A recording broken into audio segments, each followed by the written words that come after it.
हरे कृष्ण। मैं आभारी हूँ राज जी का, उन्होंने मुझे यहाँ पर आमंत्रित किया आज प्रवचन देने के लिए। तो आप सभी भक्तों का हार्दिक स्वागत है। तो गुरुजनों के चरणों की वंदना करते हुए, भगवान के चरणों की स्तुति करते हुए हम आज का छोटा सा प्रवचन आरंभ करेंगे। ओम ज्ञानतिमिरान्धस्य ज्ञानाञ्जनशलाकया चक्षुरुन्मिलितं येन तस्मै श्रीगुरवे नमः। मुखं करोति वाचालं पङ्गुं लङ्घायते यत्कृपातमहं वन्दे श्रीगुरुदीनतारिणे परमानन्दमाधवं श्रीचैतन्येश्वरम्। नमो विष्णुपादाय कृष्णप्रेष्ठाय भूतले श्रीमते भक्तिवेदान्त स्वामीति नामिने। नमस्ते सरस्वती देवी गौरवाणी प्रचारिणे निर्विशेषा शून्यवादी पाश्चात्यदेशतारिणे। नमो महाविरण्याय कृष्णप्रेम प्रदायते कृष्णाय कृष्णचैतन्य नाम्ने गौरक्षै नमः। हे कृष्णा करुणा सिंधु दीनबंधु जगत्पते गोपेश गोपिकाकान्त राधाकान्त नमोऽस्तुते। तप्त काञ्चन गौराङ्गी राधे वृन्दावनेश्वरी वृषभानुसुते देवी प्रणमामि हरिप्रिये। वाञ्छाकल्पतरुभ्यश्च कृपा सिन्धुभ्य एव च पतितानां पावनेभ्यो वैष्णवेभ्यो नमो नमः। जय श्री कृष्ण चैतन्य प्रभु नित्यानंद श्री अद्वैत गदाधर श्रीवासादि गौरभक्तवृंदा। हरे कृष्णा कृष्ण कृष्ण हरे हरे, हरे राम राम राम हरे हरे। हरे कृष्णा। तो as you all know, we had a very special day last weekend, which was the appearance of Lord Nrsimhadev. So everybody knows about Lord Nrsimhadev. Everybody has heard of Prahlad Maharaj, Prahlad Charitra from Srimad Bhagavatam. So I thought we'll talk a little bit about Srimad Bhagavatam, about the transcendental qualities of Prahlad महाराज। प्रहलाद महाराज के जो दिव्य गुण हैं, हम उसके बारे में थोड़ा वर्णन करेंगे। तो भागवत कथा, सबसे पहली बात तो जो भागवत कथा है वो कैसे सुननी चाहिए, क्यों सुननी चाहिए, ये बहुत इंपॉर्टेंट है। भागवत कथा जिसमें कि भगवान के अलग अलग अवतारों का, अलग अलग रूपों का वर्णन किया गया है। भगवान कैसे अलग अलग अवतार में प्रकट होते हैं, कैसे भगवान अपनी लीलाएं करते हैं, कैसे अपने भक्तों के साथ आदान प्रदान करते हैं। तो श्रीमद् भागवत क्या है? भागवत का अर्थ है भगवान से संबंधित। श्रीमद् भागवत, श्री किसको संबोधित करते हैं? लक्ष्मी जी को। श्री का अर्थ है ऐश्वर्य, ऑपुलेंट, ब्यूटीफुल। भागवत जो भगवान से संबंधित है। तो श्रीमद् भागवत क्या है? भगवान की सुंदर लीलाओं का वर्णन, भगवान से संबंधित सुंदर कथाएं। तो भागवत में क्या है? भागवत में सिर्फ 3 विषय चीजें हैं अगर हम सार में देखें तो। वैसे तो भागवत में बहुत सारे विषयों का वर्णन किया गया है, पर अगर उसको हम कंडेंस समरी के रूप में देखें तो 3 चीजें, 3 वस्तुओं का वर्णन उसमें आता है। भगवान, भक्त और भक्ति। इसके सिवाय भागवत में कुछ नहीं है। भागवत में भगवान की अलग अलग लीलाओं का वर्णन है, भगवान के अनन्य भक्तों के चरित्र का वर्णन है और भक्ति का वर्णन है। जब हम भागवत कथा सुनते हैं तो भागवत से हम क्या प्राप्त करना चाहते हैं? देखिए, हर किसी के लिए हर चीज, अलग अलग लोगों के लिए अलग चीज मायने रखती है, अलग अलग लोगों के लिए अलग चीजों का महत्व रहता है। जब भगवान का कोई अपीयरेंस डे है, भगवान का प्राकट्य दिवस है, तो हमारे लिए वो बड़ा विशेष है। हम बोलते हैं माधव तिथि भक्ति जननी। जो भी भगवान से संबंधित दिन है, भगवान कृष्ण का अपीयरेंस डे जन्माष्टमी, भगवान राम जी का अपीयरेंस डे रामनवमी, तो उसी तरह से जो भगवान के इस तरह के अलग अलग अवतार हैं, नरसिंह चतुर्दशी, तो ये सब दिन जो है हमारे लिए विशेष महत्व रखते हैं, क्योंकि ये भक्ति प्रदान करने वाले हैं। माधव तिथि भक्ति जननी। अलग अलग लोगों के लिए अलग अलग चीजों का महत्व रहता है। जो व्यक्ति क्रिकेट का फैन है, उसको क्रिकेट की चिंता है कि टीवी में कौन सा मैच चल रहा है, आज वर्ल्ड कप का कौन सा मैच आ रहा है। किसी को पॉलिटिक्स में ज्यादा इंटरेस्ट है, किसी को मूवीज में इंटरेस्ट है कि हर फ्राइडे नए फ्राइडे कौन सी नई मूवी रिलीज हो रही है। पर जो भगवान के भक्त हैं, उनको किस चीज में आनंद है? भगवान की कथा श्रवण करने में। तो भागवत में सिर्फ भगवान की ही कथाओं का वर्णन है। और भागवत जब हम कथा सुनते हैं तो कई बार लोगों को लगता है भागवत कथा सुनने का अर्थ है कुछ पुण्य प्राप्त करने के लिए। तो भागवत पुण्य प्राप्त करने के लिए नहीं है, और ना ही भागवत पुण्य फल से प्राप्त होती है। भागवत प्राप्त होती है संत जनों की कृपा से, उनकी आभा मंडल से, उनके प्रसाद स्वरूप में भागवत कथा प्राप्त होती है। और भागवत सुनने का फल क्या है? भक्ति प्राप्त करना, ना कि कुछ पुण्य प्राप्त करना। कई बार लोग कहते हैं भागवत कथा करा लो, आपके घर पे किसी की मृत्यु होगी तो आपको पुण्य फल प्राप्त होगा, आपके पितरों का उद्धार हो जाएगा। तो भागवत कथा के महात्म्य में हम एक कथा सुनाते हैं, धुंधकारी के उद्धार की कथा, जो भूत योनि में प्राप्त हुआ और उसको भागवत कथा सुनने से भूत योनि से उद्धार मिला। तो ठीक है, भागवत कथा का महात्म्य है, इससे पितरों का उद्धार होता होगा, भूत प्रेतों का उद्धार होता होगा। पर भागवत कथा सुनने का, भागवत कथा कराने का ये मुख्य उद्देश्य नहीं होना चाहिए। भागवत कथा का मुख्य उद्देश्य क्या है? हमारा स्वयं का उद्धार करना। पहले तो हम क्या है? हमारा मन स्वयं सबसे बड़ा भूत है। हमारे मन से बड़ा भूत भी हो सकता है क्या? भूत क्या है? भूत वो जो खाना चाहता है पर खा नहीं सकता, पीना चाहता है पी नहीं सकता, एक स्थान पर टिक कर बैठ नहीं सकता। तो हमारा मन सबसे बड़ा भूत है। जितना मर्जी आप इसकी इच्छाएं पूरी करने का प्रयत्न करो, इच्छाएं खत्म होती हैं क्या कभी? मन एक जगह पर टिक कर बैठता है क्या कभी? तो भगवान की लीलाओं को सुनने का जो मुख्य उद्देश्य है वो क्या है? अपने मन को तारना, अपने मन को भगवान के स्मरण में लगाना, भगवान के चिंतन में बांधना। तो भागवत से क्या प्राप्त होता है? भागवत सुनने से क्या फल प्राप्त होता है? वो भागवत शब्द जो है उसके अंदर ही लिखा है, भगवत। भागवत शब्द में ये 4 अक्षर आते हैं, भगवत। भ मतलब भक्ति, ग मतलब ज्ञान, व मतलब वैराग्य, और त मतलब त्याग। तो भागवत हमें क्या प्रदान करता है? हमें भक्ति प्रदान करता है, हमें ज्ञान प्रदान करता है, हमें वैराग्य प्रदान करता है, और हमें त्याग प्रदान करता है।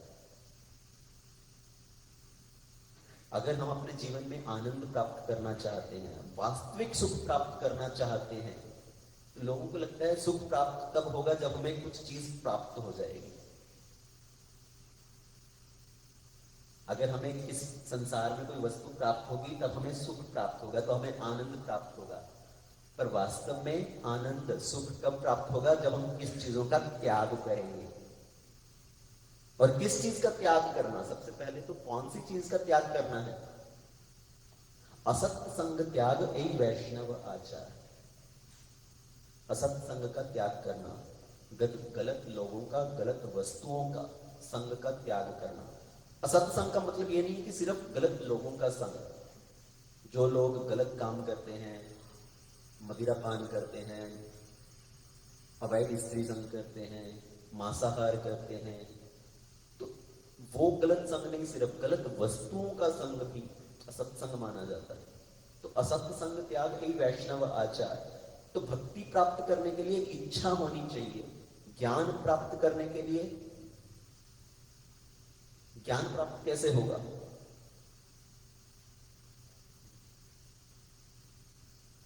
ज्ञान प्राप्त करने के लिए जिज्ञासा चाहिए। परीक्षित महाराज भागवत कथा सुन रहे हैं, वो क्या कर रहे हैं? जिज्ञासा कर रहे हैं, प्रश्न पूछना। वो 7 दिन 7 रात तक बैठकर उन्होंने कथा सुनी।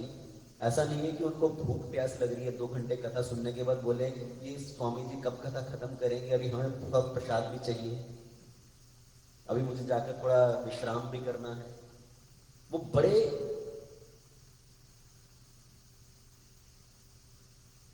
अपनी चेतना को दृढ़ करके भागवत कथा का श्रवण कर रहे हैं, with full Endeavour, with full determination. और साथ ही साथ वो सुखदेव गोस्वामी जी से प्रश्न भी पूछ रहे हैं। ऐसा नहीं है कि कथा सुनते सुनते मन कहीं और चला गया और सुखदेव गोस्वामी जी बोलते जा रहे हैं। तो ज्ञान प्राप्त होगा कैसे? जिज्ञासा करने से। भक्ति के लिए चाहिए इच्छा, ज्ञान प्राप्त करने के लिए चाहिए जिज्ञासा। वैराग्य की भावना हमारे अंदर कैसे उत्पन्न होगी? उसके लिए क्या चाहिए? अनुभव, एक्सपीरियंस। और त्याग के लिए क्या चाहिए? दृढ़ संकल्प। उसके लिए चाहिए संकल्प। अगर आपको किसी भी चीज का त्याग करना है, आपको अपनी थोड़ी संपत्ति दान में भी देनी है, तो थोड़ा संकल्प लेना पड़ता है। मैं ये संकल्प लेता हूं, आज मैं ये यज्ञ कराने जा रहा हूं, मैं ये दान देने जा रहा हूं। तो त्याग के लिए क्या चाहिए? संकल्प की भावना। तो भागवत कथा सुनने से हमें ज्ञान, भक्ति, वैराग्य और त्याग की भावना हमारे अंदर उत्पन्न होती है। तो भागवत जो है, भागवत भगवान के स्वरूप के समान है। भागवत के अंदर कितने स्कंद आते हैं? कितने कैंटो हैं? 12 कैंटोज। और ये जो 12 कैंटो हैं, 12 स्कंद हैं भागवत के, ये भगवान के स्वरूप के समान है। पहले 2 स्कंद जो हैं वो भगवान के चरण कमल के समान है। जो तीसरा और चौथा स्कंद है वो भगवान की जंघा के समान है। 5वां स्कंद भगवान के ये नाभि के समान है। 6ठा स्कंद भगवान के वक्षस्थल के समान है। और 7वां और 8वां स्कंद भगवान की भुजाएं हैं। 9वां स्कंद भगवान का ग्रीव है, कंठ। और जो 10वां स्कंद है वो भगवान का सुंदर मुख है।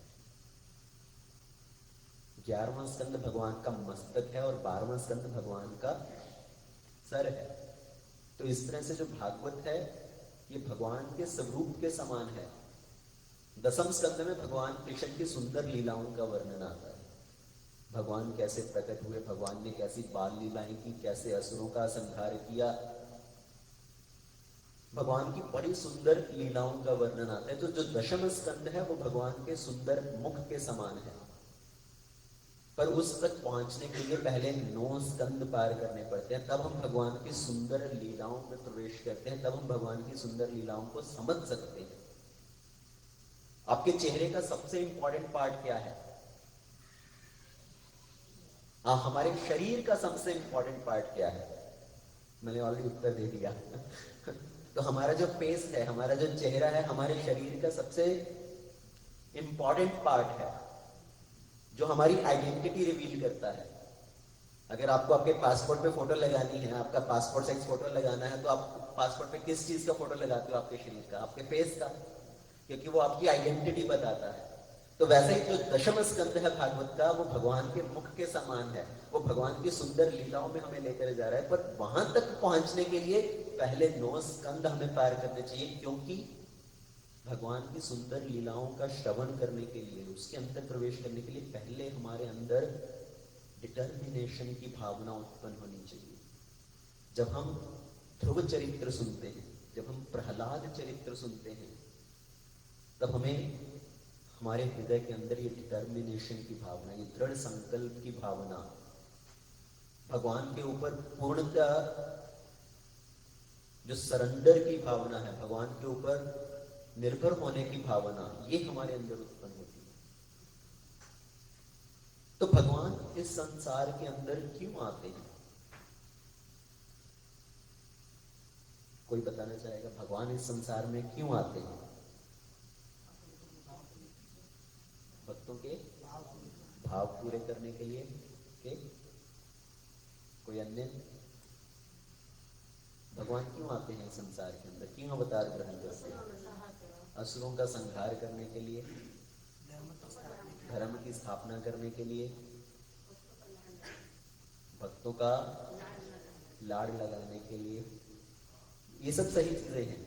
भगवान कृष्ण भगवत गीता में क्या कहते हैं कि मैं इस संसार में क्यों आता हूं?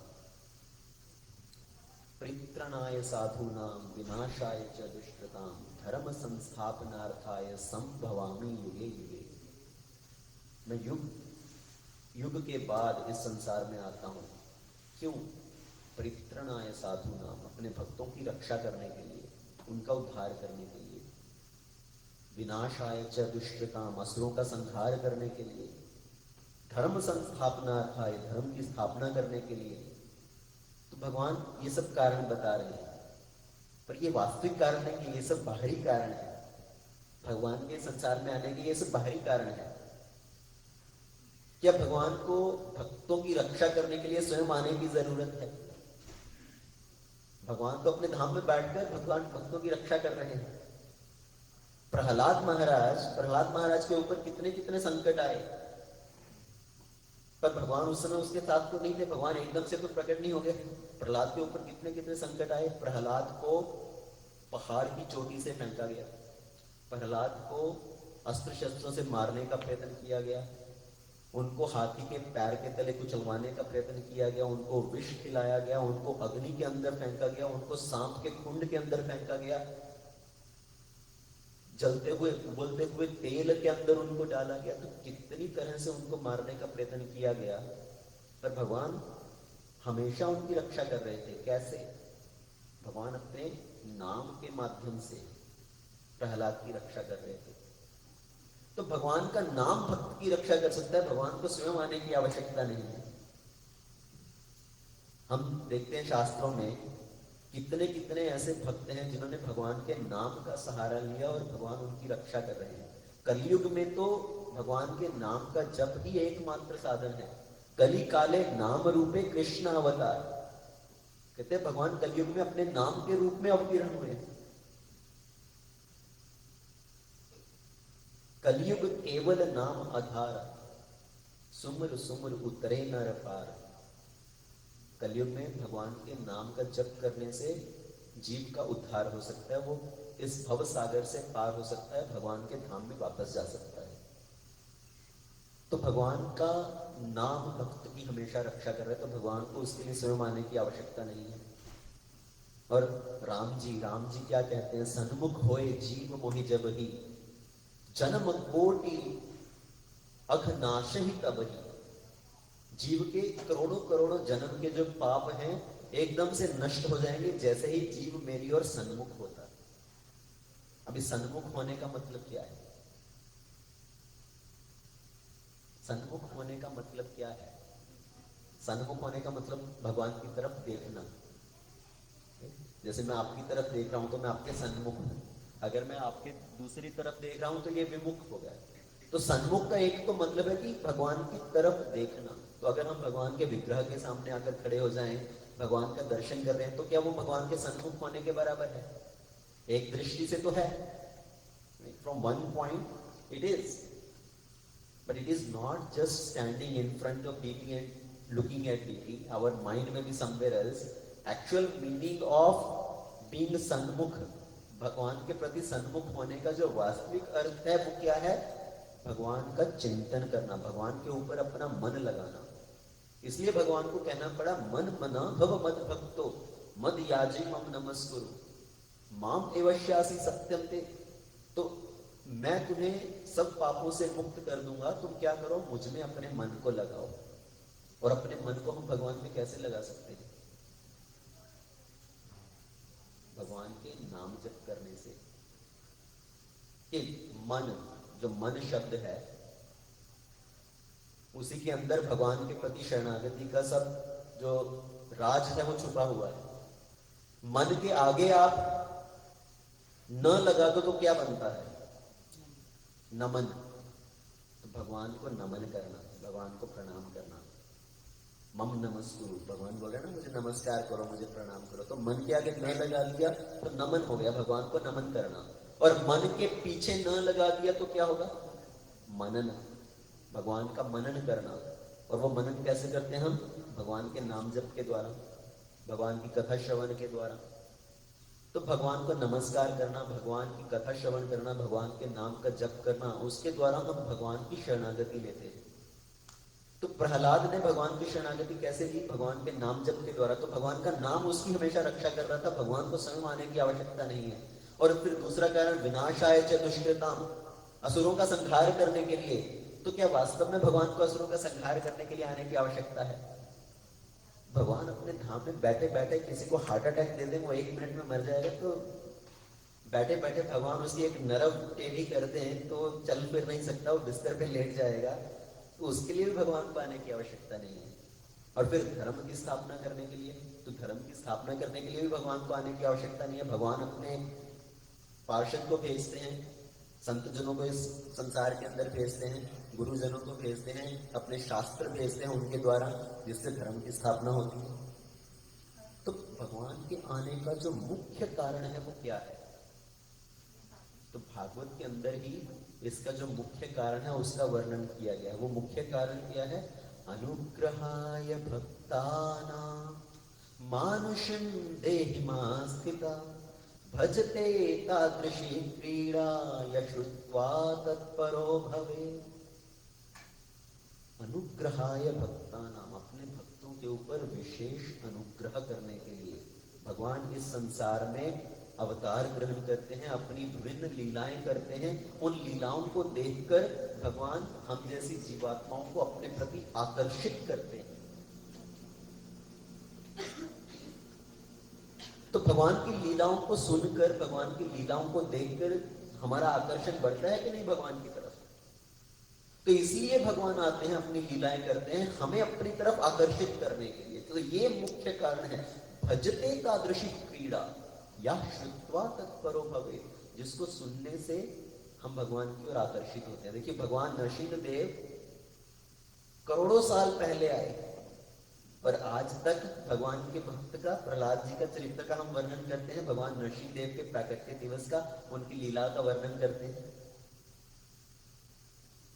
तो भगवान आते हैं, अपनी लीलाएं करते हैं, और भगवान अपनी लीलाओं में कुछ ऐसे विशेष लीला करते हैं जिससे कई बार भक्तों के अंदर या जीवों के अंदर संशय उत्पन्न होता है। उनके अंदर ये डाउट आता है कि क्या भगवान पक्षपात करते हैं। तो परीक्षित महाराज ने भी सुखदेव गोस्वामी जी से ये प्रश्न किया। परीक्षित जी का प्रश्न क्या था? कभी कभी ऐसा प्रतीत होता है कि भगवान पक्षपात करते हैं, वो हमेशा आते हैं, देवताओं की सहायता करते हैं और असुरों का संहार करते हैं।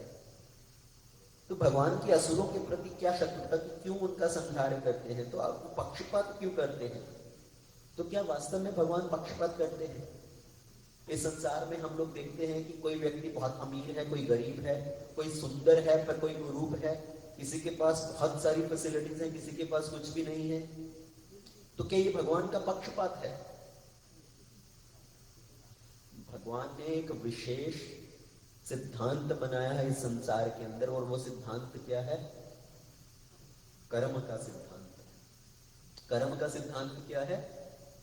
जिस तरह का हम कर्म करेंगे उस तरह का हमें फल प्राप्त होगा। अगर आप अच्छा कर्म करते हो तो आपको अच्छा कर्म मिलेगा, अगर आप बुरा कर्म करते हो तो आपको बुरे कर्म का फल भुगतना पड़ेगा। और इसका अर्थ ये नहीं है कि मैंने 4 अच्छे कर्म किए, 4 बुरे कर्म किए तो मेरे सब अकाउंट नलीफाई हो गया, 4 - 4 0 हो गया अकाउंट बैलेंस। तो मैं 4 अच्छे कर्म करूंगा, 4 बुरे कर्म करूंगा तो ऑल सेट। तो ये ऐसे नहीं चलता कर्म का सिद्धांत। अगर आपने कोई अच्छा कर्म किया उसका फल भी भुगतना पड़ेगा, उसका अच्छा परिणाम आएगा, हो सकता है उसकी वजह से आपको कुछ सुख प्राप्त हो। अगर आपने कोई बुरा कर्म किया तो उसकी वजह से कुछ दुख भी भुगतना पड़ेगा। तो भगवान ने ये कर्म का सिद्धांत बनाया। तो भगवान किसी के साथ पक्षपात नहीं करते। भगवान अगर किसी को आलिंगन कर रहे हैं तो भी वो भगवान की कृपा है, और अगर भगवान किसी को आकर थप्पड़ मार रहे हैं तो वो भी भगवान की कृपा है। अगर भगवान किसी का संहार कर रहे हैं वो भी भगवान की कृपा है, क्योंकि जिसका भी भगवान के हाथों संहार होता है उसको भी भगवान का धाम प्राप्त होता है।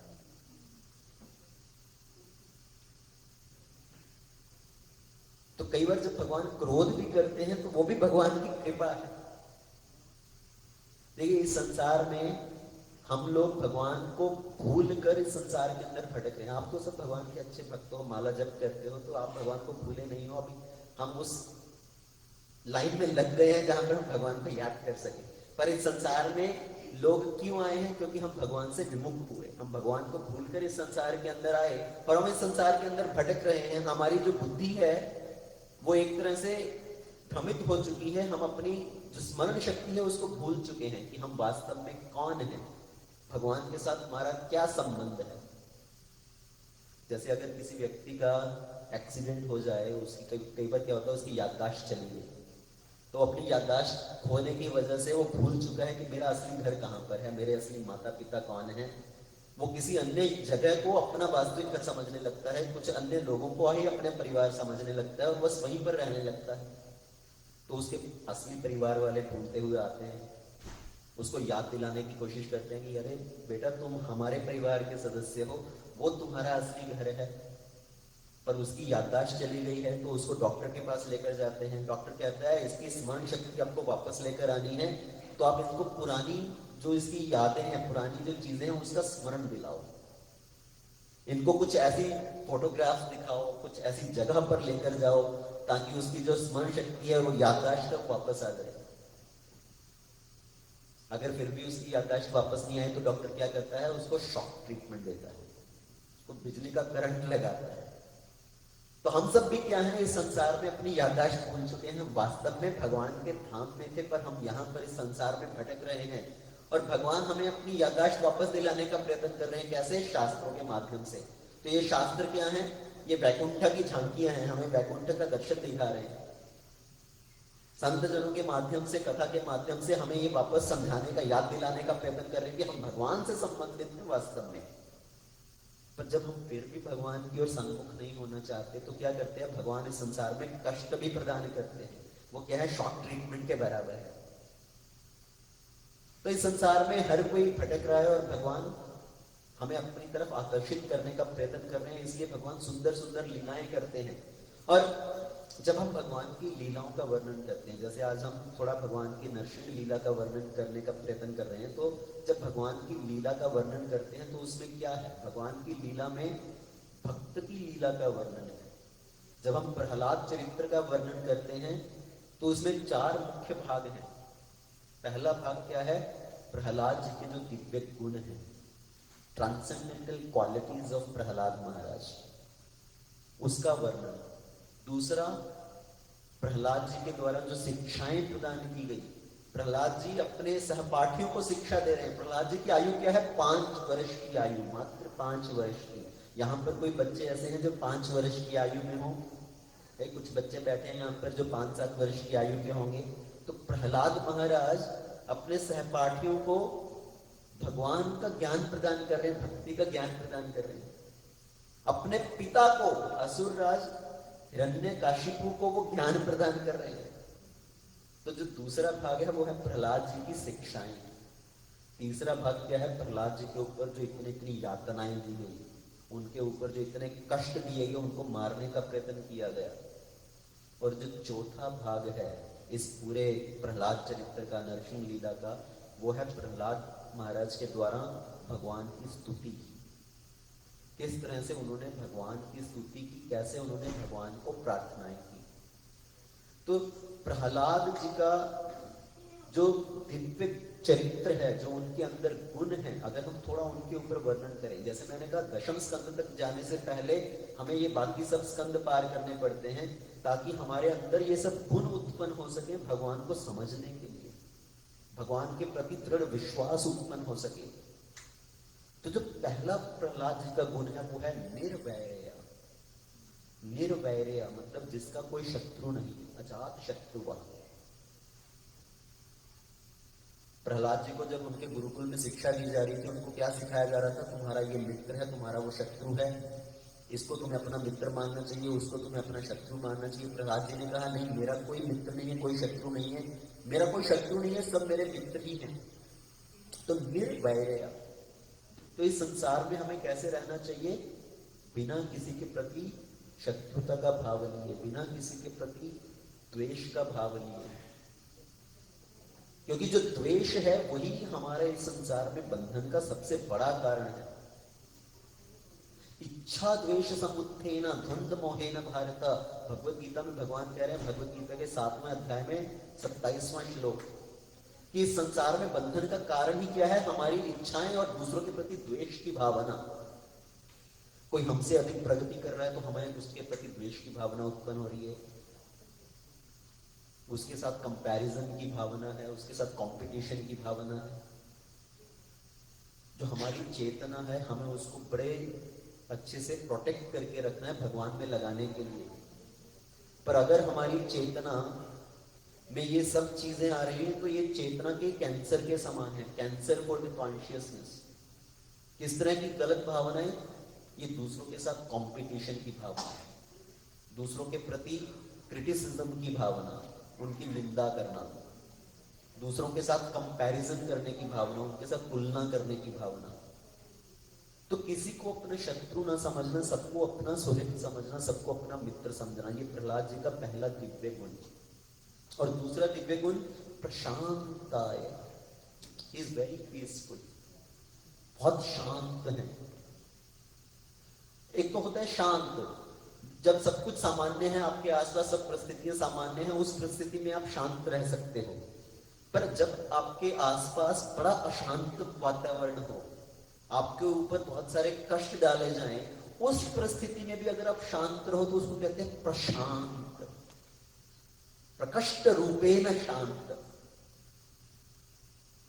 प्रहलाद महाराज क्या है? प्रशांत है, हर परिस्थिति में वो बड़े शांत है। चाहे उनके ऊपर कोई विपत्ति डाली गई या वो अपने सहपाठियों के साथ भजन कीर्तन कर रहे हैं।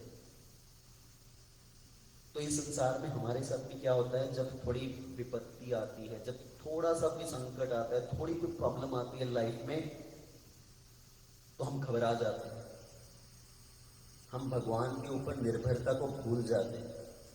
बोलते बहुत हैं हम, मैं आपका बड़ा अच्छा भक्त हूं, मैं आपके ऊपर निर्भर हूं, पर जैसे ही कोई संकट आया तो हम अपने आप को बचाने का प्रयत्न करते हैं कि मैं कैसे क्या करूं जिससे मैं अपने आपको बचा सकूं। पहले तो देखिए संसार में लोग कितने तरह की इंश्योरेंस लेके रखते हैं, car insurance, home insurance, life insurance, और उसके बाद उन पे भी भरोसा नहीं है, उनके ऊपर क्या है? Umbrella insurance. तो हम सोचते हैं मैं अपने बल बुद्धि पर अपने आप की रक्षा करूंगा। तो हर परिस्थिति में भगवान के ऊपर निर्भर करना, ना कि सिर्फ जिह्वा से बोलना मैं आपका बड़ा अच्छा भक्त हूं, मैं आपका बड़ा अच्छा भक्त हूं। बोलने को तो कोई भी बोल सकता है मैं भक्त हूं, पर पता कैसे चलेगा कि हम भक्त हैं कि नहीं है? आप में से कितने लोग मानते हो आप भक्त हो? कोई नहीं मानता, सभी मानते हैं कि भक्त हैं, पर भक्त की पहचान कैसे होगी? देखिए अगर कोई व्यक्ति बोले मैं सेठ हूं, तो कौन बताएगा कि वो सेठ है कि नहीं है? कोई और व्यक्ति उसको बताएगा कि हाँ ये वास्तव में सेठ जी है। अगर ये व्यक्ति कोई लखपति है तो कोई और करोड़पति बता सकता है ना कि हाँ ये व्यक्ति भी अमीर है।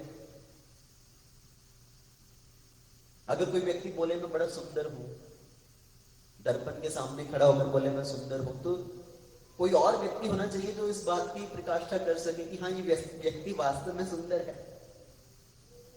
या तो आईना बताएगा कि वो व्यक्ति सुंदर है कि नहीं है, या कोई और व्यक्ति उसको बताएगा। तो उसी तरह से जब अगर हम बोलते हैं कि मैं भक्त हूं, तो कौन बता सकता है कि वास्तव में हम भक्त हैं कि नहीं?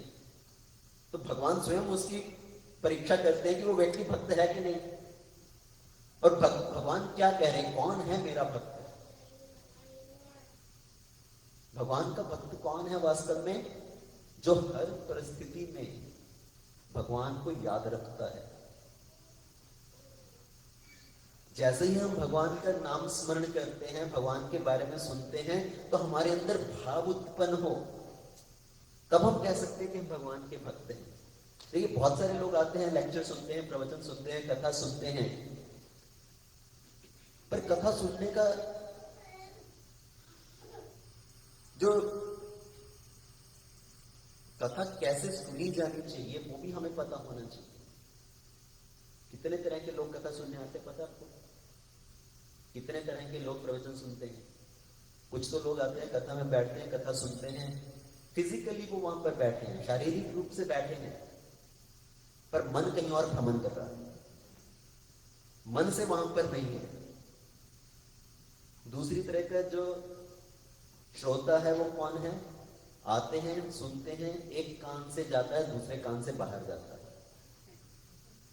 तो जीवन के अंदर कुछ धारण नहीं होता, सिर्फ सुना और बाहर।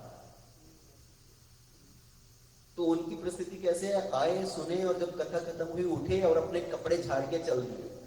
जैसे होता है ना, कई बार जमीन पे बैठते हैं, मिट्टी में बैठे हैं, तो जब हम उठते हैं तो अपने कपड़े झाड़ के चल देते हैं, जो मिट्टी लगी कपड़ों पे उसको वहीं पर छोड़ के चल पड़ते हैं। तो वैसे ही कथा में आए, बैठे, अंत में उठे और अपने सब कपड़े झाड़ के चल दिए, जो सुना था वहीं पर छोड़ के सब चल दिए बस।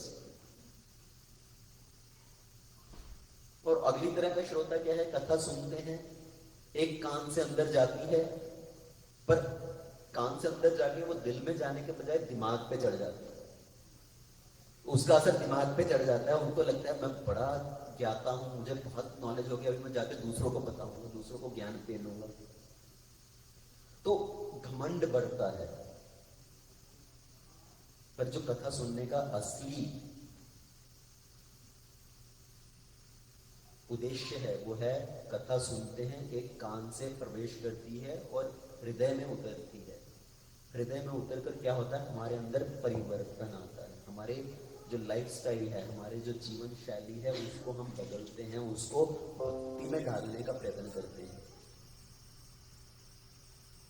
तो सिर्फ मुंह से बोलने से नहीं चलेगा कि मैं भगवान का भक्त हूं, हमें अपने आचरण में उसको ढालना चाहिए। प्रहलाद महाराज क्या है? प्रशांताय, हर परिस्थिति में शांत है। नो उद्विग्नो व्यसनेषु, वो कभी भी एजिटेट नहीं होते, चाहे उनके अंदर जितनी भी विपत्ति क्यों ना आ जाए। फिर उनके अंदर अगला जो गुण है क्या है? ब्रह्मनाय शील संपन्न सत्य संधो जितेंद्रिय। वो ब्रह्मनाय, ब्रह्मनाय का अर्थ क्या है? जो शास्त्रों का पालन करने वाला। One who follows the Vedas, one who follows the Shastra, वो है ब्रह्मनाय। और शील संपन्न, जब हम शास्त्रों का पालन करते हैं तो क्या होता है? हमारे अंदर गुण उत्पन्न होते हैं, हमारे अंदर सद्गुण उत्पन्न होते हैं। आजकल आप बच्चों को स्कूल कॉलेज में भेजते हो तो वहां पर उनके अंदर गुण उत्पन्न हो रहे हैं कि दुर्गुण उत्पन्न हो रहे हैं? जो आज का एजुकेशन सिस्टम है, जो हमारा मॉडर्न एजुकेशन सिस्टम है, उससे बच्चों के अंदर सद्गुण की जगह पर दुर्गुण ज्यादा उत्पन्न हो रहे हैं। लोग, बच्चे जो जिस तरह का संग कर रहे हैं, कुसंग कर रहे हैं वास्तव में। तो छोटी आयु से वो सब गलत कार्य में लगते हैं, बीड़ी सिगरेट पीना, ड्रग्स लेना, आजकल क्या क्या लोग कितने कितने गलत चीजों में लगे हुए हैं। तो पर जब हम शास्त्रों के सिद्धांतों का पालन करते हैं तो हमारे अंदर सब सद्गुण उत्पन्न होते हैं। जब हम अपने आप को संत जनों के चरणों से जोड़कर रखते हैं तो उनके आशीर्वाद से, उनके प्रसाद स्वरूप हमारे अंदर सद्गुण उत्पन्न होते हैं। सत्य संतो, उस सत्य का पालन करने वाले प्रहलाद महाराज, और जितेंद्रिय, उनको अपनी इंद्रियों के ऊपर पूरी तरह से नियंत्रण है। ये प्रहलाद महाराज, हम किसी वृद्ध योगी की बात नहीं कर रहे जो हिमालय में गए, हजारों हजारों वर्षों तक तपस्या की अपनी इंद्रियों को वश में करने के लिए। हम बात कर रहे हैं 5 वर्ष के बालक की, और उनके अंदर क्या गुण है? जितेंद्रिय, अपने इंद्रियों के ऊपर पूरा नियंत्रण है उनको। बच्चे ज्यादातर खेल कूद करना चाहते हैं, उछल कूद करना चाहते हैं, पर प्रहलाद महाराज पूरी तरह से शांत, उनको अपनी इंद्रियों के ऊपर वश है। बच्चों को बोल रहे हैं कुमार आचरित प्रज्ञा, छोटी आयु से हमें भगवान का भजन कीर्तन करना चाहिए, भगवान की भक्ति करनी चाहिए। तो अपने सहपाठियों को सिखा रहे हैं। और सुहृद, प्रहलाद महाराज के हैं सबके मित्र हैं। मित्र का अर्थ क्या है? कई बार हम लोग बोलते हैं मेरे ये मित्र हैं, मेरे वो मित्र हैं। कई बार तो हम सत्संग में नहीं आ पाते क्योंकि लगता है कि अरे मेरा मित्र बुरा मान जाएगा, उसने मुझे अपनी बर्थडे पार्टी में बुलाया, मुझे अपनी एनिवर्सरी में बुलाया, अगर मैं नहीं गया तो वो बुरा मान जाएगा, वो मेरा मित्र है। तो वास्तव में मित्र कौन है? किसको हम मित्र कह सकते हैं? मित्र शब्द का अर्थ है मीत त्रायते, मित्र, मीतत्व त्रायते, जो हमें अंधकार से प्रकाश की ओर ले आए वो मित्र है। इसलिए सूर्य का भी एक नाम मित्र है। क्यों? क्योंकि सूर्य अंधकार को हटाकर प्रकाश प्रदान करता है, तो इसलिए उसको भी मित्र कहते हैं। तो जो वास्तविक मित्र है वो है जो हमें अंधकार से निकालकर प्रकाश की ओर ले आए, जो हमें गलत मार्ग से हटाकर सही मार्ग में ले आए, हमें भगवान के साथ जोड़ दे। और अगर आपके जीवन में कुछ ऐसे लोग हैं जो आपको भक्ति से विमुख करना चाहते हैं, जो आपको भगवान से दूर रखना चाहते हैं, उनसे सावधान रहिए, वो आपके मित्र नहीं है वास्तव में। प्रहलाद महाराज का गुण क्या है? सुहृद। वो सबके मित्र हैं, उनके सुहृद हैं, उनको कोई अपना शत्रु नहीं मानते किसी को। और प्रहलाद महाराज एक और जो हमें गुण प्रदान कर रहे हैं वो है रिलेशनशिप मैनेजमेंट, कि अपने सभी संबंधों को हमें कैसे व्यवस्थित करना चाहिए, छोटों के साथ कैसा व्यवहार करना चाहिए, अपने के बराबर के साथ कैसा व्यवहार करना चाहिए, अपने से बड़ों के साथ कैसा व्यवहार करना चाहिए। तो प्रहलाद महाराज क्या सिखा रहे हैं? We should be servant of elders, जो हमारे से बड़े हैं उनकी सेवा करना। बड़ा होने का अर्थ ये नहीं कि जो सिर्फ उम्र में हमसे बड़ा है। किसी को हम वृद्ध कैसे मानते हैं? वृद्ध मानने के लिए भी अलग अलग पैमाने हैं। एक तो कोई हो सकता है वयोवृद्ध, उम्र के हिसाब से कोई हमसे बड़ा है, तो उम्र के हिसाब से देखा जाए तो यहाँ पर 70% लोग मुझसे वृद्ध हैं, मुझसे बड़े होंगे। तो एक तो होता है आयु के हिसाब से कोई हमसे बड़ा होना, दूसरा होता है ज्ञान वृद्ध। ज्ञान की दृष्टि में कोई हमसे वृद्ध है, कोई ज्ञान की दृष्टि में हमसे श्रेष्ठ है, तो उनका हमें सत्कार करना, उनकी हमें सेवा करनी चाहिए। और दूसरा है, सो एक है वयोवृद्ध, ज्ञान वृद्ध, और एक और तरह से हम वृद्ध बोल सकते हैं जो है पोजीशन के हिसाब से हमसे बड़ा है। आप अपने ऑफिस में काम करते हो, अपने व्यवसाय में काम करते हो, तो आपके ऊपर कोई है जो आपसे श्रेष्ठ है पोजीशन में। आयु में वो आपसे छोटा हो सकता है, पर वो पोजीशन में आपसे बड़ा है। इस मंदिर में जो कोई व्यवस्था कर रहे हैं, जो कोई टेंपल प्रेसिडेंट है, कोई टेंपल मैनेजर है, वो आयु में आपसे छोटे हो सकते हैं, पर वो पोजीशन में आपसे बड़े हैं, तो उनकी सेवा करना, उनका सत्कार करना। तो आयु के हिसाब से, ज्ञान के हिसाब से, पोजीशन के हिसाब से, और फिर वर्णाश्रम की दृष्टि के हिसाब से। कोई ब्रह्मचर्य का पालन कर रहा है, किसी ने संन्यास धारण किया है, तो आयु में वो हमसे छोटे हो सकते हैं। किसी ने ब्रह्मचर्य ले लिया, अपने जीवन को, अपने सब परिवार संबंधियों को छोड़ दिया, वो ब्रह्मचर्य का पालन कर रहे हैं, तो उस वर्णाश्रम की दृष्टि से वो हमसे श्रेष्ठ हैं, हमसे वृद्ध हैं। तो अपने से जो बड़े हैं उनका सत्कार करना, उनका आदर करना, उनकी सेवा करना, और जो हमारे बराबर हैं उनसे मैत्री संबंध बनाना, उनसे प्रेम संबंध बनाना, ना कि उनके साथ कंपटीशन की भावना करना। ज्यादातर लोग क्या करते हैं, जो हमारे इक्वल होते हैं हम उनको नीचा दिखाने का प्रयत्न करते हैं, हम उनके साथ क्या करते हैं, कंपटीशन की भावना, प्रतिस्पर्धा की भावना। तो हमसे जो इक्वल है उनके साथ मैत्री संबंध बनाना, उनके साथ प्रेम पूर्वक संबंध बनाना, और जो हमसे छोटे हैं उनके प्रति पिता के समान व्यवहार करना। तो प्रहलाद महाराज अपने से बड़ों का सम्मान करते हैं, उनको पिता व्रत समझते हैं, चाहे वो शांडाम्बरक उनके गुरु ही क्यों ना हो, उनका सत्कार करते हैं। चाहे उनके पिता, चाहे वो असुर राज ही क्यों ना हो, चाहे वो उनके स्वयं के प्राण लेना चाहते हैं, पर उनके प्रति बड़े आदर पूर्वक भाव रखते हैं।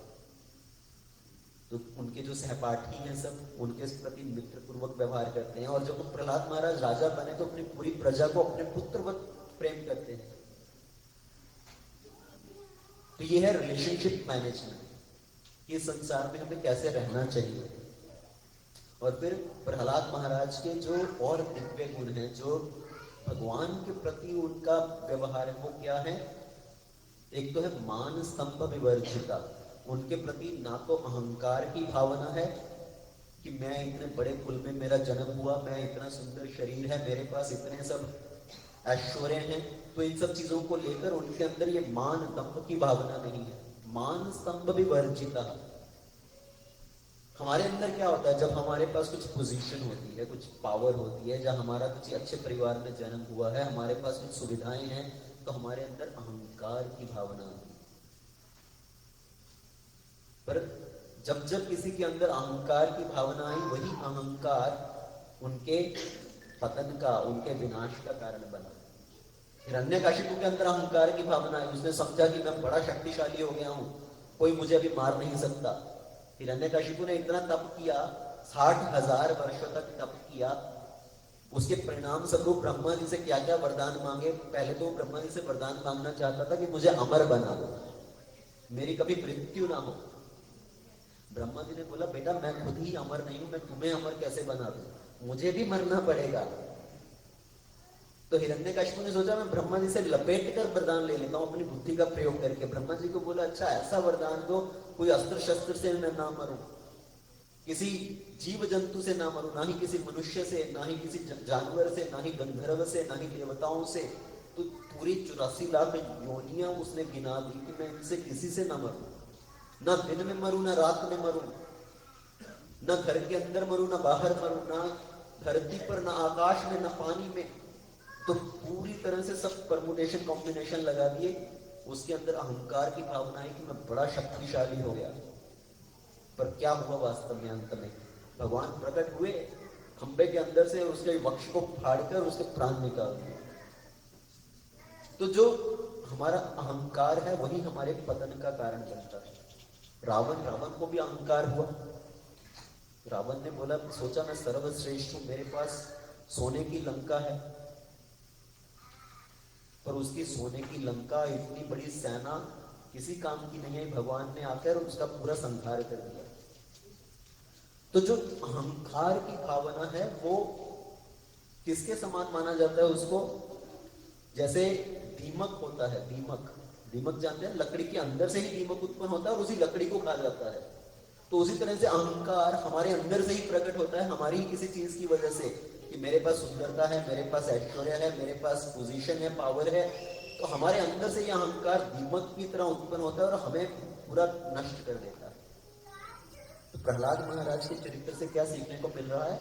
मान स्तंभ विवर्जिता, हमारे अंदर अहंकार की भावना नहीं होनी चाहिए। और प्रहलाद महाराज क्या है? वासुदेव भगवती यस्य नैसर्गिकी रति, उनकी भगवान के प्रति बड़ा ही प्राकृतिक रूप से आकर्षण है। हमेशा भगवान का स्मरण करते हैं, उनको किसी को रोज याद नहीं दिलाना पड़ता कि भैया तुमने अपना माला जप किया कि नहीं किया, आज तुमने आज भगवत गीता खोल के पढ़ा कि नहीं पढ़ा। उनको बोल के याद नहीं दिलाना पड़ता, उनको बताना नहीं पड़ता। बड़े प्राकृतिक रूप से उनको हमेशा भगवान का स्मरण रहता है। वासुदेव भगवती यस्य नैसर्गिकी रति। हमारी स्थिति क्या है? रोज हम प्रवचन सुनते हैं, स्वामी जी यहाँ पर बैठकर प्रवचन करते हैं, कोई कई बार अन्य वक्ता आते हैं प्रवचन देते हैं। कितनी बार हमने जीवन में प्रवचन सुना, फिर भी हमारी परिस्थिति क्या है? थोड़ी कोई ऐसी कुछ संकट की परिस्थिति आए, हम भगवान को भूल जाते हैं। आज थोड़ा गला खराब है, आज थोड़ा जुकाम हो गया, आज थोड़ा बुखार हो गया, चलो आज मैं रस ले लेता हूँ, आज थोड़ा एक दिन भगवान का नाम नहीं जप करेंगे तो क्या हो जाएगा। लेते कि नहीं हम एक्सक्यूजेस? भगवान की बड़ी सेवा कर ली, चलो अभी एक हफ्ता थोड़ा घूम कर आते हैं, हिल स्टेशन पर जाकर आते हैं। तो हमने इतनी कथाएं सुनी, इतने प्रवचन सुने, इतने सत्संग सुने, पर फिर भी हम भगवान के प्रति अपना ध्यान हटा लेते हैं। और प्रहलाद महाराज क्या है? प्राकृतिक रूप से भगवान के प्रति उनका आकर्षण है, हमेशा भगवान का सतत उनका वो चिंतन करते हैं। और प्रहलाद महाराज की दूसरी जो गुण है, एक है कृष्ण ग्रह गणितात्मा। कई बार लोग संसार में बोलते हैं ना कि किसी के ऊपर कोई ग्रह चढ़ गया, अरे मेरे ऊपर शनि भारी है या मंगल भारी है या बुध भारी है, तो मेरे ऊपर ये ग्रह की दशा है। प्रहलाद महाराज क्या है? कृष्ण ग्रह ग्रहितात्मा। जैसे कोई कृष्ण रूपी ग्रह उसके ऊपर चढ़ गया। भगवान कृष्ण के प्रति इतना आकर्षण है उनका, जैसे कृष्ण रूपी ग्रह ने उसको पकड़ रखा है। तो हमें भी यही प्रार्थना करनी चाहिए, भगवान ये शनि बुध मंगल इनसे मैं सब चिंता नहीं करता, आप मेरे ऊपर हावी हो जाओ। और गोविंद परिरंभिता, उनको जैसे गोविंद भगवान कृष्ण के द्वारा आलिंगन किया गया है, वो हमेशा भगवान का चिंतन कर रहे हैं और उनको ऐसा प्रतीत हो रहा है कि भगवान उनका आलिंगन कर रहे हो। अगर एक क्षण के लिए उनको भगवान की विस्मृति हो जाए तो उनकी आंखों से अश्रुधारा निकलने लगती है और दूसरे ही क्षण हंसने लगते हैं। कोई पूछे ऐसा क्यों? जैसे ही भगवान की विस्मृति हुई तो उनकी आंखों से अश्रुधारा निकलने लगी और दूसरे ही क्षण उनको ऐसा प्रतीत हुआ कि भगवान मेरा आलिंगन कर रहे हैं, तो वो जोर जोर से हंसने लगे। तो गोविंद परिरंभिता। तो हमारे जीवन में भी ऐसा आचरण होना चाहिए कि हम हमेशा भगवान का स्मरण कर रहे हैं, भगवान का चिंतन कर रहे हैं, भगवान का नाम जप कर रहे हैं। हमें ऐसा प्रतीत होना चाहिए कि भगवान हमेशा मेरे साथ है, मेरा आलिंगन कर रहे हैं। तो बचपन से ही प्रहलाद की जो रुचि थी वो भगवान के नाम जप में थी। प्रहलाद जी ने सिर्फ एक बार भगवान के बारे में सुना था। कैसे सुना था? नारद मुनि जी के द्वारा। जब नारद जी ने प्रहलाद की माता क्यादु को भागवत कथा सुनाई, और उस समय प्रहलाद की आयु क्या थी? इस संसार में बाहर नहीं आए, तो अपनी माता के गर्भ के अंदर थे। तो अपनी माता के गर्भ में उन्होंने एक बार भागवत कथा सुनी, और तब से उनको भगवान के प्रति इतना आकर्षण था। वासुदेव यस्य नैसर्गिकी रति। और हम तो रोज रोज प्रवचन सुने तब भी भगवान को भूल जाते हैं। इसलिए कहते हैं कि कथा हमेशा सुनते रहना चाहिए। कि कथा करने का उद्देश्य क्या है? ताकि हम भगवान को हमेशा याद रखें। हम कथा सुनते हैं, भगवान को भूल जाते हैं। जैसे मैंने कहा ना कि सब कुछ यहीं झाड़ कर बस छोड़कर चले जाते हैं। और कई कहता है कि मैं भगवान भगवत गीता सुनता हूँ, भागवत सुनता हूँ, पर कुछ याद नहीं रहता, तो क्या करना चाहिए? तो याद नहीं रहता तो निरंतर सुनते रहो। जैसे हम सब क्या हैं? हम एक ऐसे घड़े के समान है जिसके अंदर छेद है। अगर किसी घड़े के अंदर छेद है, उसके अंदर आप पानी भरो तो पानी रहेगा? नहीं रहेगा भाई, पानी सारा बह जाएगा। तो उसी तरह से हम कथा सुनते हैं, हमारे अंदर कथा टिकती नहीं है, वो सब निकल जाती है, क्योंकि हमारे अंदर छेद है। पर छेद वाले घड़े को पानी से भरकर रखना है तो क्या उपाय है? उस घड़े को पानी के अंदर डुबोकर रखो। अगर घड़े को पानी के अंदर डुबोकर रखोगे, चाहे छेद है चाहे नहीं है, तो घड़े के अंदर पानी भरा रहेगा। तो उसी तरह से हमें क्या करना चाहिए? हमें अपने आप को सत्संग में डुबोकर रखना चाहिए। नित्य प्रतिदिन हमें सत्संग करते रहना चाहिए। ऐसा नहीं है कि साल में एक बार जन्माष्टमी का उत्सव आया तो चलो आज मंदिर चलेंगे, और फिर हम सोचते हैं अपने आप को मैं बड़ा धार्मिक व्यक्ति हूँ, मैं भी पूजा पाठ करता हूँ, मैं भी धर्म कर्म करता हूँ, देखो मैं भी मंदिर जाता हूँ। तो हमें अपने आप को हमेशा सत्संग में डुबोकर रखना चाहिए। तो प्रहलाद महाराज से हमें ये सब शिक्षाएं प्राप्त हो रही हैं, और प्रहलाद महाराज को आनंद प्रदान करने के लिए ही भगवान इस संसार में अवतार ग्रहण किए। जैसे हमने बोला भगवान के आने का कारण क्या है? अपने भक्त को आनंद प्रदान करना अपनी लीलाओं के द्वारा। तो हिरण्यकशिपु ने जब इतना प्रयत्न किया प्रहलाद को मारने का, पर प्रहलाद को मार नहीं पाया, तो प्रहलाद को क्या पूछ रहा है कि तुम्हें कहां से शक्ति प्राप्त हो रही है इतनी? मैं इतना शक्तिशाली हूं, मैं तुम्हें मार नहीं पा रहा हूं, मैं भगवान हूं। हिरण्यकशिपु अपने आप को भगवान बुलाता था। उसने भगवान की भक्ति बंद करवा दी, भगवान का पूजा पाठ बंद करवा दिया, यज्ञशालाएं बंद करवा दी। सबसे ओम नमो भगवते वासुदेवाय नहीं बोलने को सबसे बंद करवा दिया। क्या जपो? ओम हिरण्यकशिपु नमः। अपना नाम जपवाता था। तो जब प्रहलाद महाराज ने उनकी बात नहीं मानी, तो उस समय हिरण्यकशिपु ने पूछा तुम्हें इतनी शक्ति कहां से प्राप्त हो रही है? हिरण्यकशिपु प्रहलाद महाराज ने कहा जहां से तुम्हें प्राप्त हो रही है वहीं से मुझे प्राप्त हो रही है। तुम्हारी शक्ति का जो सोर्स है वो भी वही है जो मेरी शक्ति का सोर्स है। सबको भगवान विष्णु से ही शक्ति प्राप्त हो रही है। ये विष्णु विष्णु विष्णु कहां है तुम्हारा विष्णु? प्रहलाद ने कहा भगवान तो सर्वत्र है, सब जगह है, हर जगह विद्यमान है, कण कण में विद्यमान है। तो क्या तुम्हारा भगवान इस खंबे के अंदर भी है? हिरण्यकशिपु को बड़ा कॉन्फिडेंस था कि इस खंबे में कैसे हो सकता है, ये खंबा तो मैंने खुद बनवाया है, इसके अंदर रेती सीमेंट जो सब सोना है सब मैंने खड़े होकर डलवाया है, तो इसके अंदर भगवान कहां से आ जाएंगे? तो क्या इस खंबे में भी है तुम्हारा भगवान? प्रहलाद ने कहा अवश्य है। प्रहलाद तो नमस्कार कर रहा था खंबे को खड़ा होकर, उनको तो साक्षात भगवान के दर्शन हो रहे थे उस खंबे में। तो जब प्रहलाद ने कहा कि भगवान उस खंबे के अंदर भी है, हिरण्यकशिपु को बड़ा क्रोध आया, अपनी गदा लेकर उस खंबे के ऊपर प्रहार किया, और एकदम से क्या हुआ?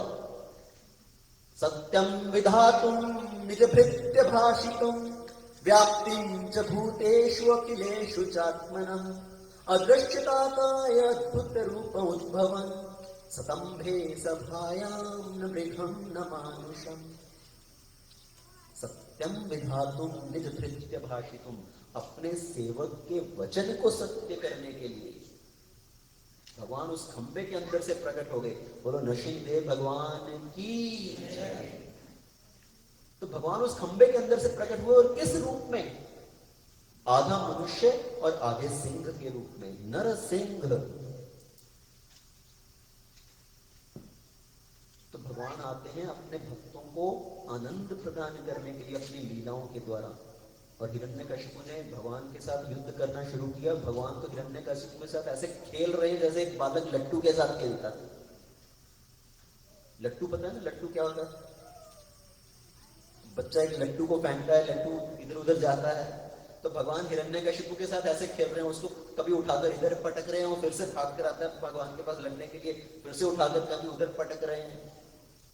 तो भगवान मध्य काल में प्रकट हुए दोपहर के समय पर। कुछ समय हिरण्यकशिपु के साथ खेले क्योंकि भगवान वीर्य रस का सेवन करना चाहते थे। और फिर संध्या के समय भगवान ने नरसिंहदेव का वक्षस्थल फाड़कर उसे प्राण निकाल दिए। हिरण्यकशिपु को क्या क्या पुण्य मिला था, क्या क्या वरदान प्राप्त थे। घर के अंदर नहीं मरेगा, बाहर नहीं मरेगा, किसी मनुष्य के द्वारा नहीं, किसी देवता के द्वारा नहीं, किसी जानवर के द्वारा नहीं। तो एक एक करके भगवान ने सब वरदानों का ध्यान रखते हुए, ब्रह्मा जी के दिए हुए सब वरदानों का ध्यान रखते हुए भगवान ने हिरण्यकशिपु का हरिबोल कर दिया।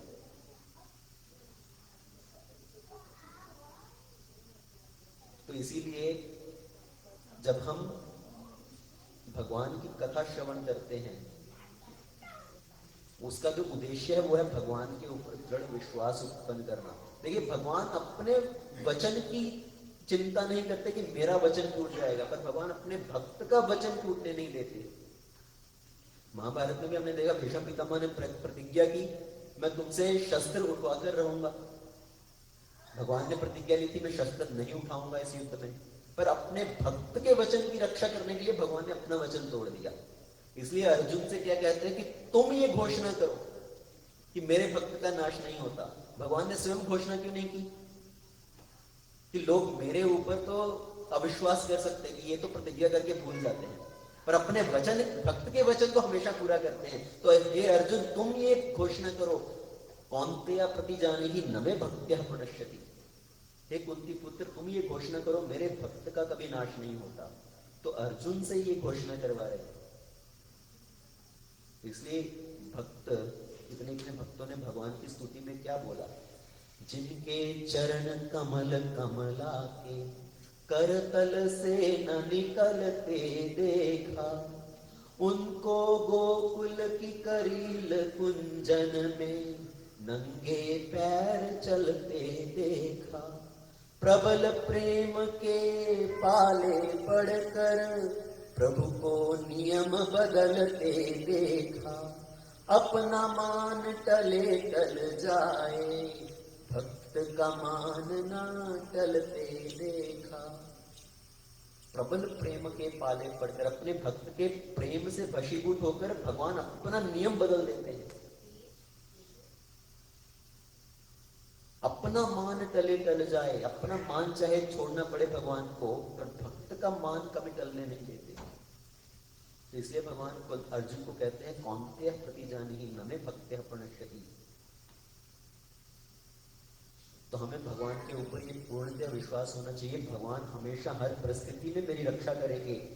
और प्रहलाद महाराज ने जब भगवान से प्रार्थनाएं की, जब भगवान ने बोला मुझसे कुछ वरदान मांगो, प्रहलाद महाराज ने क्या वरदान मांगा? क्या उन्होंने ये मांगा कि भगवान अभी सामने खड़े हैं, ये अच्छा अवसर है, भगवान से मांगता हूँ कुछ, मुझे सुख संपत्ति घर आवे, कष्ट मिटे तन का, तो ये सब वरदान दे दो। प्रहलाद महाराज ने कहा मुझे इस भौतिक संसार का कुछ नहीं चाहिए, मैंने देख लिया कि इस संसार की कोई भी वस्तु शाश्वत नहीं है। मैंने अपने पिताजी को देख लिया, उनको बड़ा घमंड हुआ था कि मैं बड़ा समृद्धिशाली हूँ, मेरे अंदर बड़ा बल है। क्या हुआ? आपने आकर मार डाला एक मिनट में उनको। तो इस संसार का मुझे कुछ नहीं चाहिए। और इस संसार में इतने इतने लोग हैं जो इस संसार में भटक रहे हैं भगवान से विमुख होकर, तो मैं अपना अकेले का उद्धार भी नहीं चाहता। मैं चाहता हूं कि मैं दूसरों का भी उद्धार कर सकूं, उनको आपके चरणों से जोड़ सकूं।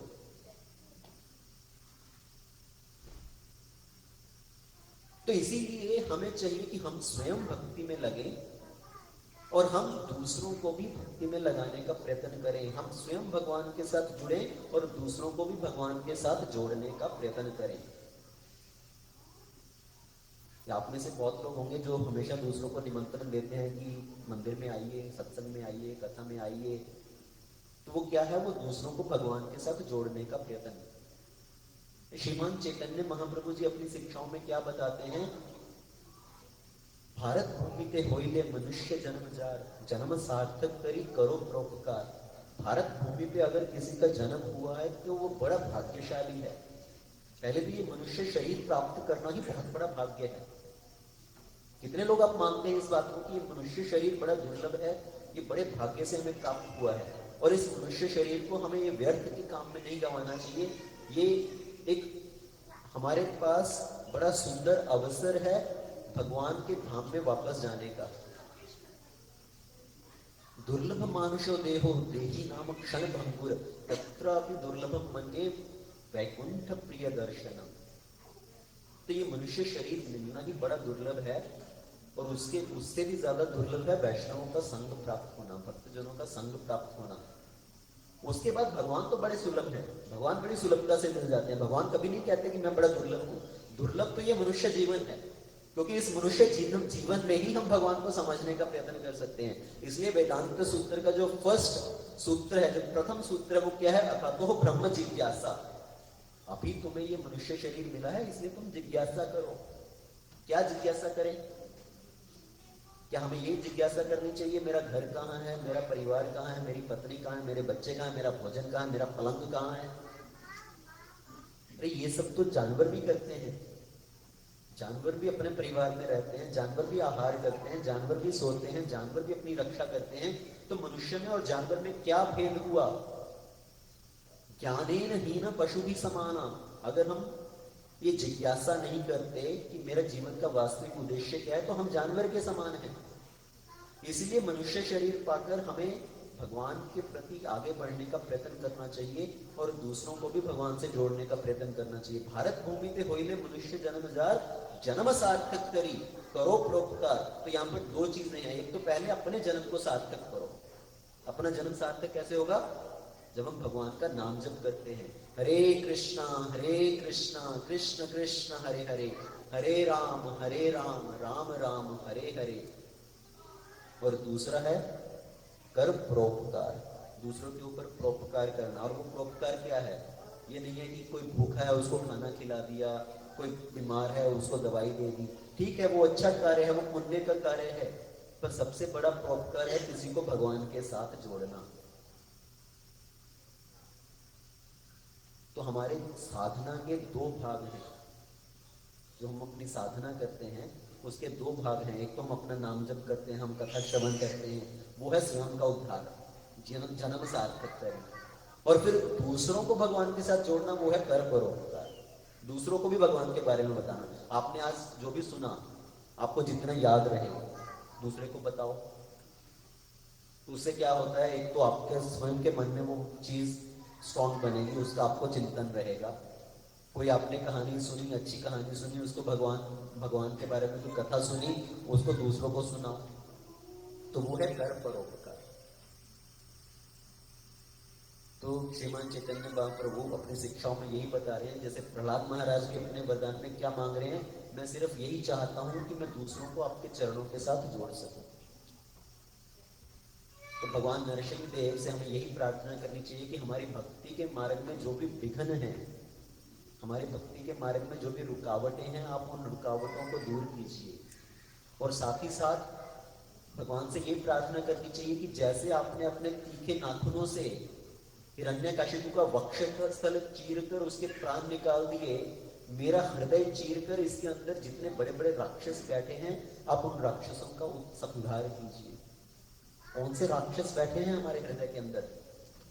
एक काम, क्रोध, लोभ, मोह, मद, मत्सर्य, ये सब जो है हमारे हृदय के बैठे हुए राक्षस हैं।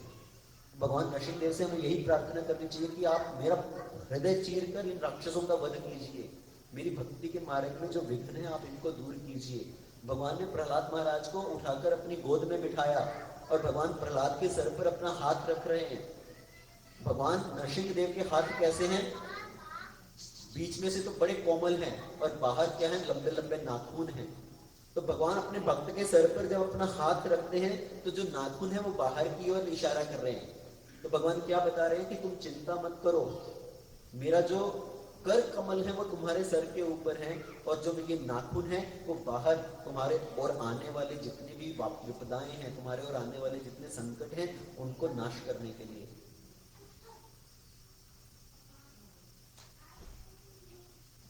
तो भगवान नरसिंहदेव से यही प्रार्थना करनी चाहिए कि हमारी भक्ति में हमें आगे बढ़ने के लिए प्रोत्साहन दीजिए। तो भगवान नरसिंहदेव का एक कवच बीज मंत्र है, वो हमें उच्चारण करना चाहिए। उग्रम वीरम महाविष्णु, सभी लोग उच्चारण कर सकते हैं इसका। उग्रम वीरम महाविष्णु ज्वलंतम सर्वतोमुखम नरसिंहम भीषणम भद्रम मृत्युर्मृत्युम नमाम्यहम्। उग्रं वीरं महाविष्णु ज्वलन्तं सर्वतोमुखं नरसिंहं भीषणं भद्रं मृत्युर्मृत्युम नमाम्यहम्। तो भगवान से क्या प्रार्थना कर रहे हैं? May my head be protected by the moon coloured one. भगवान का जो रंग है, भगवान का कलर क्या है, वो चंद्रमा के समान शीतल है। May my head be protected by the moon-colored one, who is the greatest among everybody, greatest among the humans. My obeisances unto the ferocious and powerful great Vishnu, whose faces are on all directions. Ito Narsingha, Prato Narsingha, Yato Yato Yami, Tato Narsingha. भगवान कहाँ है? हर जगह है। इधर देखता हूँ तब भी भगवान है, उधर देखता हूँ तब भी भगवान है, जहां जहां देखता हूँ वहां वहां भगवान है। इतो नरसिंहा ततो नरसिंहा, यतो यतो यामी ततो Narasimha. My obeisances unto the ferocious, powerful, great Vishnu, whose faces are on all sides, who causes the death of even death personified. मृत्युर मृत्युम नमाम्यहम्। तो मैं उन भगवान विष्णु को, नरसिंह भगवान को नमस्कार करता हूँ। श्री नरसिंह भगवान की जय, प्रहलाद महाराज की जय, अनंत कोटि वैष्णव वृंद की जय। Hare Krishna. Thank you very much. If anybody has any quick question or comment, if somebody want to ask, if we have time, 5 minutes. अगर किसी का कोई प्रश्न हो, अगर कोई प्रश्न पूछना चाहे,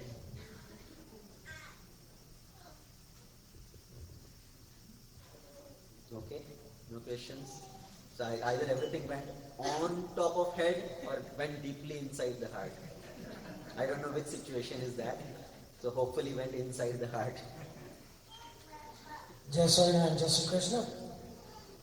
परम कृपाळु भगवान श्री स्वामीनारायण તેમજ પૂજ્ય વક્તાશ્રી અને શ્રીજી મહારાજના સર્વે લાડેલા હરિભક્તોને મારા જય સ્વામિનારાયણ। આજના દિવસે આપણે મંદિરની અંદર પૂજ્ય આપણા આમંત્રણને માન આપી પૂજ્ય વક્તાશ્રી જેઓ ઇસ્કોન મંદિરની અંદર ખૂબ જ મોટી સેવા કરે છે, તેઓ ઓલવેઝ તેમની એવરી વીક કથા હોય છે।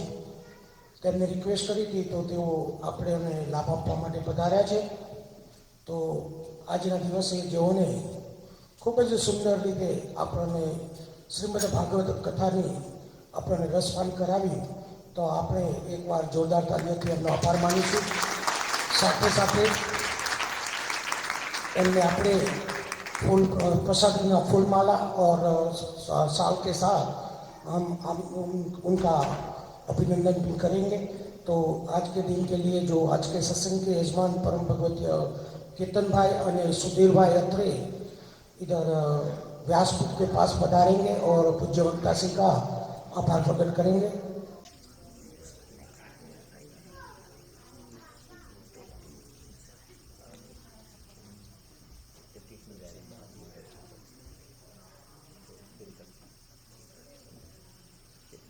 સ્વામિનારાયણ ભગવાન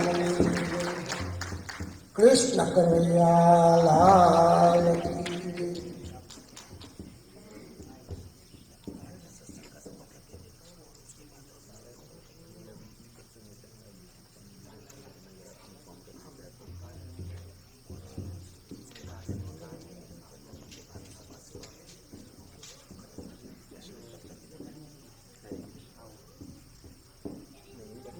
Ay,